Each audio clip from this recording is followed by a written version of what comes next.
अस्सलाम वालेकुम friends, this is Ghazan Farkhan और आप देख रहे हैं Ghazni's world. I welcome you on Ghazni's world. Friends, आज की वीडियो में मैं आपको कुछ तस्वीरें दिखाने जा रहा हूँ। ये ऐसी तस्वीरें हैं जो आपको एज़ अ पाकिस्तानी बहुत ही प्राउड फील करवाएंगी। एक लिहाज से आपको फ़ख्र होगा कि you are a Pakistani. Pictures are all about जो कल का ट्रेन का एक्सीडेंट हुआ था घोटकी में, तो उसके बाद चूँकि रेस्क्यू टीमें तो बहुत लेट पहुँची, और लेकिन वहाँ के जो लोकल्स हैं उन्होंने किस तरह से कंटिन्यूसली सपोर्ट किया, सारे विक्टिम्स को उन्होंने हेल्प आउट किया और साथ ही उनको पानी, खाना सब कुछ दिया, हर तरह से उनकी नेसेसिटीज़ को पूरा किया। तो एक प्योर एग्ज़ाम्पल है कि हम एक बहुत ही ज़बरदस्त कौम है। I mean we are one of the greatest nation of the world, कि हम मुसीबत के वक्त या इस तरह की कोई ऐसी सिचुएशन आ जाए तो हम भूल जाते हैं कि हम सिंधी हैं, हम बलोची हैं, हम पख्तून हैं, हम पंजाबी हैं, कश्मीरी हैं, गिलगिती हैं। I mean we behave like one soul, one body, और यही हमारी सबसे बड़ी स्ट्रेंथ है।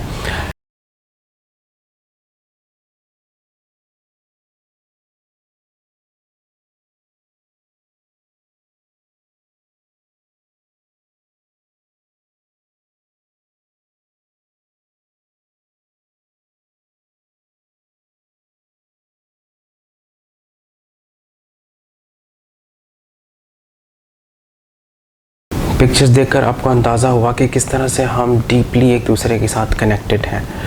आई मीन आपने देखा किस तरह से रेस्क्यू वर्क जो है वो वहाँ के लोकल्स ने स्टार्ट किया और कितना ज़बरदस्त तरीके से लोगों को हेल्प आउट किया, उनको हर तरह से support the. One of the great example जिसको हर तरह से अप्रिशिएट करना चाहिए।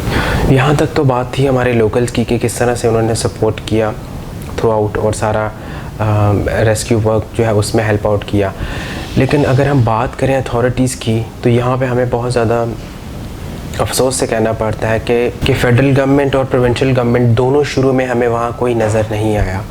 रेस्क्यू वर्क जो है वो लोकल्स ने, आर्मी ने और रेंजर्स ने स्टार्ट किया, और आर्मी और रेंजर्स ही इसको थ्रू आउट लेकर चल रही हैं। सो ये एक सोचने वाली बात है कि हमारी जो लोकल एडमिनिस्ट्रेशन है या सिविलियन एडमिनिस्ट्रेशन है वो ऐसे मौक़ों पे क्यों फेल हो जाती है।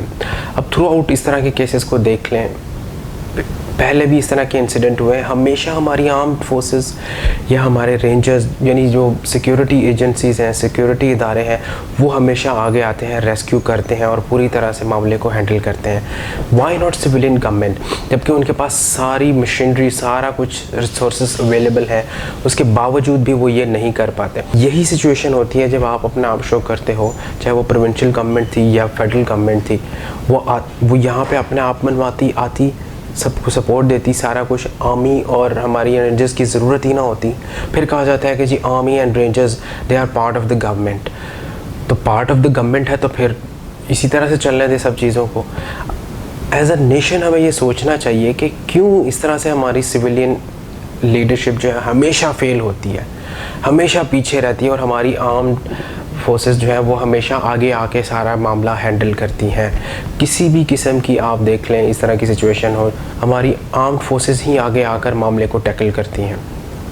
और फिर कहा जाता है कि जमहूरियत बेहतरीन सिस्टम है, लेकिन जमहूरियत काम कब करेगी, ये सवाल है जो हम सबके जहनों में आता है कि जो हमारी डेमोक्रेटिक लीडरशिप है वो काम कब करेगी, वो डिलीवर कब करेगी। आपसे गुड गवर्नेंस नहीं होती, आपसे हेल्थ सिस्टम ठीक नहीं होता, आपसे ओवरऑल इकोनॉमी मैनेज नहीं होती, आपसे अपने इंटरनल इश्यूज़ जैसे कि इंटरनल सिक्योरिटी है जो कि प्रोविंशियल मैटर है वो आपसे हैंडल नहीं हो रहा। आप अगर मसलों पे जाएं तो there are lot of problems. लेकिन अगर इस तरह का एक इंसिडेंट होता है, यहाँ पे आके आपने कौन सा ऐसा काम किया कि अवाम को, पब्लिक को ये एक फीलिंग जाए कि हाँ हमारी सिविलियन गवर्नमेंट कुछ हद तक तो काम कर रही है। They are failing in all aspect and still they criticise the armed forces, which is very very inappropriate और हमारे यहाँ पे हादसा होने के बाद भी काम जो है उसके ऊपर रिव्यू कमेटी नहीं बैठती, और अगर बैठती भी है तो उसकी फाइंडिंग नहीं आती, और अगर फाइंडिंग आती है तो उस पर करेक्टिव मेजर्स नहीं लिए जाते। आप थ्रू आउट देख लें, अब ये इंसिडेंट हुआ कुछ अर्सा पहले भी एक इंसिडेंट हुआ था, उसमें भी यही बातें फॉर्मेलिटी के करेक्टिव मेजर्स लेंगे और आइंदा इस तरह के हादसा नहीं होंगे। फिर नेक्स्ट हादसे का इंतज़ार किया जाता है कि अगला हादसा हो, और फिर इसी तरह के बयानात दें और अगले हादसे तक हम दोबारा वेट करते रहें। सो हर तरह से हमारी जो सिविलियन लीडरशिप है पूरी तरह से फेल हुई, और एक्सपेक्टेशन ये थी कि अगर इमरान खान की गवर्नमेंट ने ये कहा है, अपने आप को पोजीशन किया है कि we are different from other governments, तो वो हमें कहीं नज़र नहीं आ रहा। कुछ एरियाज़ में हमें नज़र आ रहा है, लेकिन इस तरह के मैटर्स में वो क्यों नज़र नहीं आ रहा, यहाँ पे आपने क्यों चीज़ों को सही से टैकल नहीं किया। और मैं कंक्लूड करूँगा अपनी वीडियो को, अपनी आर्म्ड फोर्सेस को शुक्रिया अदा करूँगा उनका कि वो इस तरह से रेस्क्यू करते हैं हमें, और ये हमें मानना चाहिए कि यही एक कनेक्शन जो है हमारा आर्मी का, पब्लिक और आर्मी का, ये इसको इंटैक्ट रखता है, इसको मजबूत करता है। और साथ ही सिविलियन लीडरशिप को यही कहेंगे कि आप अपने तौर तरीके बदलें, आप डिलीवर करें, और ऑन द स्पॉट अगर इस तरह के इश्यूज़ होते हैं तो हमें कुछ नज़र आए कि कुछ एडमिनिस्ट्रेशन काम कर रही है, कुछ हो रहा है, हमें बिल्कुल अप्रिशिएट करना चाहिए अपनी आर्म्ड फोर्सेस को कि उन्होंने रेस्क्यू किया और बहुत अच्छे तरीके से मामले को हैंडल किया। We are proud of our armed forces. I hope मेरी वीडियो आपको अच्छी लगी होगी। मेरी वीडियो को लाइक करें, कमेंट सेक्शन में अपना कमेंट दें, and keep subscribing Aziz world. Thank you so much. अल्लाह हाफिज़।